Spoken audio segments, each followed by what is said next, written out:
হোশ গ্যালদিনিস be with me hi guys. যেখান থেকে শেষ করেছি সেখান থেকে আবার শুরু করলাম অনেক দিন বাদে। এটা সুন্দরবনের আমাদের দ্বিতীয় দিনের জার্নি, যেখানে রুমে চলে এসেছিল লাল চা আর বিস্কিট, তারপরে ঘুরতে বেরোনো এবং স্টিমারে উঠেই আমাদের হাতে চলে এলো গরম গরম ফুলকো লুচি আর ছোলার ডাল, সাথে ছানার একটা অপূর্ব সুন্দর মিষ্টি লোকাল। এখানে আমি আমার বন্ধু রিঙ্কু দিচ্ছি পোজ। কেমন লাগলো অবশ্যই জানিও। হ্যাপি বার্থডে ডিয়ার সোমা বৌদি। অপূর্ব এই প্রাকৃতিক শোভা বৃষ্টির তালে তালে আমরা উপভোগ করলাম।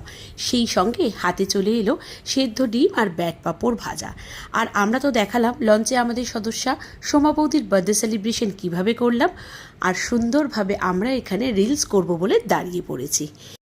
Time for lunch. গরম ভাত, সুন্দর একটা পাতলা ডাল, আলু ভাজা, কচুর শাক, ইলিশ মাছের মাথা দিয়ে, সাথে একটা করে বড় সাইজের চিংড়ি। খেতে একটু অসুবিধা হয়েছিল টুথপিকটা বার করতে। তারপরে অ্যাজ ইউজুয়াল চলে এসছে ইলিশ, যেটা কিনা সর্ষে বাটা দিয়ে। সাথে সেদিন আমরা খেয়েছিলাম ইলিশ মাছ ভাজাও। এবার দেখিয়ে দিই সন্ধ্যেবেলা যখন আমরা ফিরে এলাম পাখিরালয়ে, সেখানকার সুন্দর ভিউটা। যেরকম সুন্দর ছিল হোটেলটি বাইরে থেকে, তেমনি ছিল কিন্তু তার ভেতরের অন্দরমহলটাও। এত সস্তায় কী করে যে এত সুন্দর হোটেলে ওরা দিচ্ছে থাকতে বুঝতেই পারছি না। যেমন নিট অ্যান্ড ক্লিন ছিল, তেমনি ঘরগুলো ছিল স্পেসিয়াস আর একদম মডার্ন।